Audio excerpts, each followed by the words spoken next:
अस्सलाम वालेकुम दोस्तों, मैं आपको परफेक्ट वेब सॉल्यूशंस की तरफ से एंगुलर 5 के क्रैश कोर्स की सीरीज़ में खुशामदीद कहता हूं।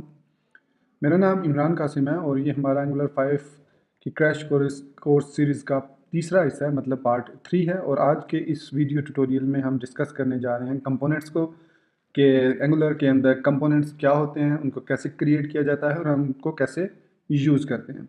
तो इससे पहले कि मैं अपने इस वीडियो ट्यूटोरियल को स्टार्ट करूं, मैं आपसे रिक्वेस्ट करूंगा कि अगर आपने अभी तक मेरे चैनल को सब्सक्राइब नहीं किया तो काइंडली इसको सब्सक्राइब ज़रूर कर लें और साथ में मौजूद बेल का आइकन प्रेस करना मत भूलिएगा, ताकि मेरी हर आने वाली नई वीडियो या सीरीज़ की नोटिफिकेशन आपको आपकी ईमेल में या आपकी यूट्यूब ऐप में आपको मिलती रहे और आप उससे अप टू डेट रह सकें। Thank you very much. तो चलिए शुरू करते हैं इस वीडियो ट्यूटोरियल को। तो दोस्तों, जैसा कि हमने इंट्रोडक्शन में देखा था कि जो एंगुलर है वो एक मॉड्यूलर अप्रोच है, मॉड्यूलर मतलब मॉड्यूलर पैटर्न है एप्लीकेशन डिज़ाइन करने का। किसी किस्म की वेब ऐप आप डिज़ाइन कर सकते हैं एक मॉड्यूलर वे में। तो मॉड्यूलर अप्रोच में हम यूज़ करते हैं कंपोनेंट्स को, मतलब हर कंपोनेंट इंडिपेंडेंटली एक स्पेसिफिक टास्क परफॉर्म करता है और वो कंपोनेंट दूसरे किसी कंपोनेंट पे डिपेंडेंट नहीं होता और वो अपना जो भी उसका टास्क है, जिस तरह हमने ऑब्जेक्ट ओरिएंटेड प्रोग्रामिंग में देखा था कि, और अगर आपने ऑब्जेक्ट ओरिएंटेड पढ़ी भी हो तो आपको पता होगा कि हर क्लास जो हम डिफाइन करते हैं वो एक स्पेसिफिक टास्क के लिए होती है। हम एक क्लास के अंदर मल्टीपल टास्क परफॉर्म नहीं कर सकते, तो वरना उसका ऑब्जेक्ट ओरिएंटेड प्रोग्रामिंग का कॉन्सेप्ट खत्म हो जाता है। तो उसी तरीके से एंगुलर के अंदर, चूंकि ये एक मॉड्यूलर अप्रोच है और हम जो है कंपोनेंट्स बनाते हैं एक मॉड्यूलर अप्रोच में, मॉड्यूलर डिज़ाइन पैटर्न में हम कंपोनेंट्स डिफरेंट क्रिएट करते हैं। इसी तरीके से हम एंगुलर 5 के अंदर भी कंपोनेंट्स डिज़ाइन करते हैं और उन कंपोनेंट्स को फिर अपने मॉड्यूल्स के साथ मिलाकर यूज़ करके अपना डिज़ायर रिजल्ट हासिल करते हैं। इसके अलावा हमने जब डायरेक्टरी स्ट्रक्चर को देखा दूसरे वीडियो ट्यूटोरियल में और हमने इसके बूटिंग प्रोसेस को देखा, तो हमें ये पता चला कि जब हम इसका स्केलेटन क्रिएट करते हैं ng-new कमांड के साथ, तो आपने देखा एक डिफ़ॉल्ट कंपोनेंट जो कि एक ऐप के फोल्डर के अंदर होता है वो क्रिएट होता है। उस ऐप के फ़ोल्डर के अंदर 4 जो फाइल्स ऐसी हैं जो कि एक कंपोनेंट को बिल्ड करती हैं। एक HTML, एक CSS फाइल, एक spec.ts और एक simple TS file. TS stands for TypeScript, और ये टाइपस्क्रिप्ट एक हम देख चुके हैं इंट्रोडक्शन में कि टाइपस्क्रिप्ट एक open source JavaScript language library, sorry language है, जावास्क्रिप्ट की ही लैंग्वेज है, लेकिन ये उसका सुपर सेट है जावास्क्रिप्ट का। It is designed bye Microsoft and it depends on classes interfaces. जैसे ऑब्जेक्ट ओरिएंटेड प्रोग्रामिंग होती है, सेम लाइक दैट आप टीएस के अंदर क्लासेस बना सकते हैं, इंटरफेसेस बना सकते हैं, फंक्शंस के मेथड्स क्रिएट कर सकते हैं, उनको प्राइवेट पब्लिक प्रोटेक्टेड कर सकते हैं, इनहेरिट कर सकते हैं, डिपेंडेंसी इंजेक्शन कर सकते हैं। All these task can be done using TypeScript language. इंशाल्लाह इस पे भी मैं कंप्लीट वीडियो ट्यूटोरियल बनाऊंगा। तो चलिए देखते हैं हम कंपोनेंट कैसे क्रिएट कर सकते हैं। इसके दो तरीके हैं, एक तो होता है मैनुअल तरीका और एक है ऑटोमेटिक तरीका। मैनुअल तरीके में आप कंपोनेंट्स को कहीं पे भी रख सकते हैं और बस जस्ट आपने उनको कॉल करना होता है। जैसे हमारे पास ये ऐप कंपोनेंट है, हम यहीं पे, अब सपोज हम एक कंपोनेंट बनाना चाह रहे हैं जो कि किसी कंपनी की अबाउट हो सकता है, मतलब उस कंपनी के मुतालिक कुछ इन्फॉर्मेशन उसमें हो सकती है, या कॉन्टैक्ट अस का पेज हो सकता है। तो pages basically are the components as well. किसी एक वेबसाइट के जो पेजेस होते हैं उसके अंदर वो उसके कंपोनेंट्स होते हैं। इसी तरह हर पेज के अंदर जो उसके मुख्तलिफ हिस्से होते हैं, जैसे हेडर है, फुटर है, साइड बार है, कंटेंट एरिया, वो उसके कंपोनेंट्स हैं। फिर कंटेंट एरिया में जब हम आते हैं तो उसके अंदर जो आप images, heading tags, text, paragraphs, unordered list, order list जो आप डिज़ाइन करते हैं, तो ये डिफरेंट आप क्या कर रहे हैं, कंपोनेंट्स बना रहे हैं। तो ये कंपोनेंट मिलकर एक आपकी वेब ऐप क्रिएट करते हैं। तो ये बेसिकली इसको कहा जाता है कि components are the building blocks of Angular app. मतलब जो आप एंगुलर से ऐप बनाते हैं उसके बिल्डिंग ब्लॉक्स होते हैं। अब इन ब्लॉक्स को बनाने के दो तरीके होते हैं, एक ईजी वे है और एक हार्ड वे है। ईजी वे ये है कि आप command line utility ng generate use करें, और ng जनरेट के साथ आपके पास मुख्तलिफ ऑप्शंस होते हैं जिनको आप यूज़ करते हुए मुख्तलिफ यूटिलिटीज़, मुख्तलिफ फंक्शंस क्रिएट कर सकते हैं एंगुलर के 5 ऐप के अंदर। चलिए मैं आपको दिखाता हूँ। यहाँ पे मैंने अपना Sublime sorry visual studio code को ओपन किया हुआ है और यहाँ पे मैंने उसका इंटीग्रेटेड टर्मिनल भी ओपन किया हुआ है। और अगर यहाँ पे मैं लिखूँ ng जनरेट माइनस माइनस और हाइफन हाइफन हेल्प, तो ये मुझे दिखाएगा कि आप मुख्तलिफ चीज़ें जनरेट कर सकते हैं यूजिंग ng जनरेट कमांड। आप एक एप्लीकेशन जनरेट कर सकते हैं, क्लास जनरेट कर सकते हैं, component, directive, enum, guard, interface, module, pipe, service, universal app, shell. ये सारी चीज़ें आप जनरेट कर सकते हैं। हम इस वीडियो ट्यूटोरियल सीरीज़ में तकरीबन हम 6 से 7 इसके होंगे पार्ट्स, उनमें हम जितना मैक्सिमम हो सका हम हर एक चीज़ के बारे में थोड़ा थोड़ा डिस्कस करेंगे, और फिर आगे चल के जब हम एक प्रोजेक्ट पे काम करेंगे तो डेफिनेटली उसमें हम इन सब चीज़ों को यूज़ करेंगे। लेकिन उससे पहले आपको पता होना चाहिए कि ये क्या है और कैसे यूज़ किए जाते हैं। तो एप्लीकेशन तो ऑलरेडी हम जनरेट कर चुके हैं, जो कि हमारे पास ऐप का फोल्डर है सॉरी, ऐप के फोल्डर में जो हमारे पास कंपोनेंट है ये एप्लीकेशन समझ लें। फिर उसके अंदर क्लास की अगर बात करें तो app dot component dot T S जो हमारे पास यहाँ पे ये एक्सपोर्ट क्लास ऐप कंपोनेंट है, ये एक क्लास है। इसी तरीके से अब हम थर्ड चीज़ के पास चलते हैं, कंपोनेंट्स। तो हम कंपोनेंट्स जो भी जनरेट करेंगे तो उसका जो भी नाम रखेंगे ऐप फोल्डर के अंदर उसी के नाम का फोल्डर एक बनेगा, और उसके अंदर ये 4 फाइलें उसी नाम से क्रिएट हो जाएंगी और प्रीफिक्स होगा ऐप। चलिए क्रिएट करते हैं हम। एन जी जनरेट भी लिख सकते हैं और अब जी भी लिख सकते हैं, सिंपल एन जी जनरेट। और कंपोनेंट को जैसे यहाँ पे लिखा हुआ कंपोनेंट, इसका फर्स्ट लेटर भी आप लिख सकते हैं, सी भी लिख सकते हैं, और कंपोनेंट कंप्लीट भी लिख सकते हैं। तो मैं लिख सकता हूँ एन जी जनरेट कंपोनेंट। अब यहाँ पे मैं कोई भी एक कंपोनेंट जनरेट कर सकता हूँ।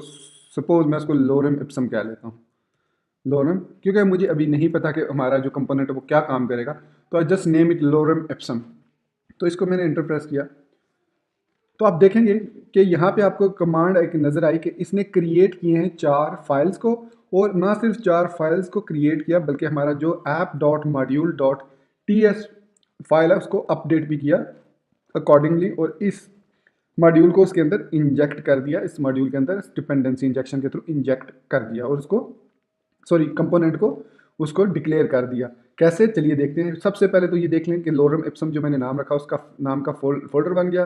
फिर उसके अंदर lorem ipsum dot component dot C S S, lorem ipsum dot component dot H T M L, lorem ipsum dot component dot spec dot T S, और lorem ipsum dot component dot T S file. ये चारों फाइलें जो यहाँ पे app folder, मतलब हमारे app folder का नाम ऐप था तो इसलिए इसको app dot component, app dot component और ऐप डॉट कंपोनेंट और ऐप डॉट कंपोनेंट कहा गया। जब हमने इसका नाम लोरम एप्सम रखा तो इसने यहाँ पे भी इसको लोरम एप्सम के साथ यहाँ पे 4 फाइल्स क्रिएट कर दी, और चारों को नाम दे दिया डॉट कंपोनेंट। सिर्फ एक्सटेंशन की बेस पे वो डिफरेंट है, यानी ये सी एस एस है, ये एच टी एम एल है, spec dot T S S है, और ये सिंपल टी एस है। तो अगर हम इसने साथ ये बताया तो उसने अपडेट किया है app dot module dot T S को ऐप के अंदर। तो हम देखते हैं उसके अंदर उसने क्या चीज़ चेंज की है। तो यहाँ पे उसने क्या किया, सबसे पहले उसने इंपोर्ट किया कंपोनेंट को from the folder Loram ipsum dot component. तो इट मीन उसने Loram ipsum dot component dot T S file को इसके अंदर हमारे जो ऐप मॉड्यूल है उसके अंदर इंपोर्ट किया। इंपोर्ट करने के बाद उसने इसको डिक्लेयर कर दिया, क्योंकि ये एक कंपोनेंट था। तो कंपोनेंट्स को मैंने बताया था कि जब हमने फोल्डर स्ट्रक्चर और बूटिंग प्रोसेस को पढ़ा था कि एन जी मॉड्यूल जो कि हमारा इसको हम डायरेक्टिव या इसको एक और वर्ड इसके लिए यूज़ किया जाता है, इसको डिफाइन किया जाता है डायरेक्टिव भी कहा जाता है उसको, और इसको डिक्लेरेशन भी कहा जाता है, और इसके लिए एक और वर्ड भी जो अभी मेरे जहन में नहीं है इसके लिए यूज़ किया जाता है वर्ड कि डिक्लेरेशन है या समथिंग, सॉरी मेरे जहन में भी नहीं है, तो नेक्स्ट वीडियो ट्यूटोरियल में मैं आपको ज़रूर बताऊंगा कि इसको एक और भी डेकोरेटर, सॉरी हाँ याद आ गया, डेकोरेटर भी कहते हैं। तो इसको डेकोरेटर भी कहते हैं, at the rate N G module, at the rate component, at the rate directive, ये सारे डेकोरेटर्स भी होते हैं इनको। तो इसको डिक्लेयर किया यहाँ पे। अब डिक्लेयर जब इसने यहाँ पे कर दिया तो इसका मतलब है कि अब हम इस कंपोनेंट को अपने इस मॉड्यूल, इस सीरीज कंपोनेंट्स में, इन कंपोनेंट्स में जो हमारा बेस कंपोनेंट है जो ऐप है उसको भी यूज़ कर सकते हैं। और कहाँ पे यूज़ कर सकते हैं हम इसको, अब चूंकि ये इसने 4 फाइल्स बनाई हैं तो इसका जो Loram ipsum dot component dot T S है उसके अंदर जो ये ऐट कंपोनेंट डेकोरेटर है इसके अंदर जो सिलेक्टर उसने क्रिएट किया ऐप डैश लोरम इप्सम, इसको हम app dot component dot H T M L के अंदर जहाँ पे डिस्प्ले करवाना चाहें वहाँ पे डिस्प्ले करा सकते हैं। सपोज़ मैं इसको यहाँ पे वेलकम के बाद डिस्प्ले कराना चाह रहा हूँ, इमेज से ऊपर वेलकम के बाद, तो यहाँ पे मैं एक टैग लगाऊंगा, ये वाला जो हमने डेकोरेटर बनाया था ये मैंने इसको लगाया। फिर मैं इसमें गया component dot sorry dot T S file में, इसको कॉपी किया और उसके बाद इसको मैंने यहाँ पे पेस्ट कर दिया और यहाँ पे भी पेस्ट कर दिया। तो इट मीन्स अब यहाँ पे वो जो भी टेक्स्ट होगा हमारी उस HTML फाइल में लोरम एप्सम वर्क्स, वो वहाँ पे डिस्प्ले हो जाएगा। चलिए इसको रन करते हैं, ng serve -o।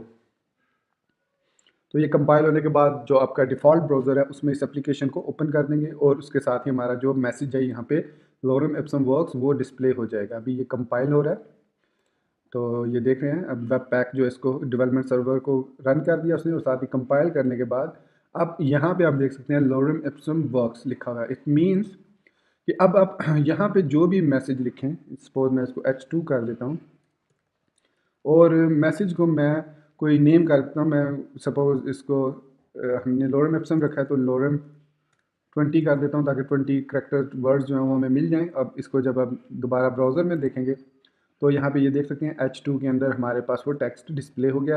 अब इसकी अपनी एक CSS है, यहाँ पे ये इसकी यहाँ पे हम इसको H2 करके कलर ग्रीन कर देते हैं, ठीक है। तो अब हमारे इसका कलर ग्रीन हो गया। तो इस तरीके से हम एंगुलर 5 के अंदर, एंगुलर 4 भी कह सकते हैं, आप एंगुलर 4 को भी यूज़ कर सकते हैं अगर आप ऑलरेडी एंगुलर 4 पे काम कर रहे हैं, तो हम कंपोनेंट्स को जनरेट कर सकते हैं। इस तरीके से हम यूज़ कर सकते हैं। फिर इसके बाद हम यहाँ पे फर्दर जो भी फंक्शंस है वो क्रिएट कर सकते हैं इस क्लास में और उनको कॉल कर सकते हैं हम।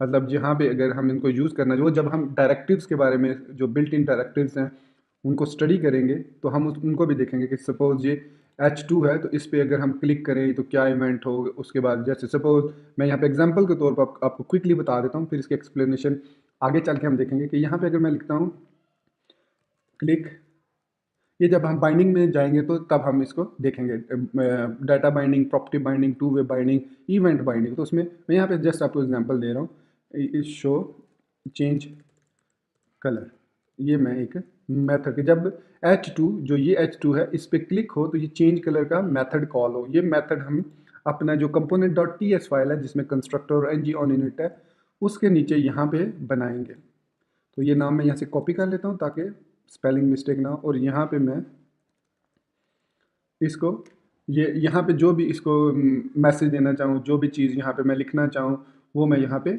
लिख सकता हूँ और वही चीज़ वो इस पे क्लिक पे डिस्प्ले हो जाएगी। जैसे मैं अगर इसके लिए मुझे फिर वो दूसरा इंटरपोलेशन डायरेक्टरी भी, तो चलिए इसको फिलहाल छोड़ते हैं, नेक्स्ट वीडियो ट्यूटोरियल तक हम इसको छोड़ देते हैं। हम नेक्स्ट वीडियो ट्यूटोरियल में सीखेंगे कि बाइंडिंग्स कैसे करते हैं इंटरपोलेशन के थ्रू, कैसे हम बाइंडिंग करते हैं प्रॉपर्टी बाइंडिंग के थ्रू, फिर उसके बाद टू वे बाइंडिंग को हम देखेंगे और उसके अलावा हम देखेंगे प्रॉपर्टी बाइंडिंग को। तो मिलते हैं नेक्स्ट वीडियो ट्यूटोरियल में, और आई एम श्योर मेरा ये वीडियो भी आपको मेरे दूसरे वीडियोस की तरह पसंद आया होगा और आप इसको लाइक करना, मेरे चैनल को सब्सक्राइब करना नहीं भूलेंगे। So thank you very much guys for being with me till end. Take care, Allah हाफिज़ एंड बाय।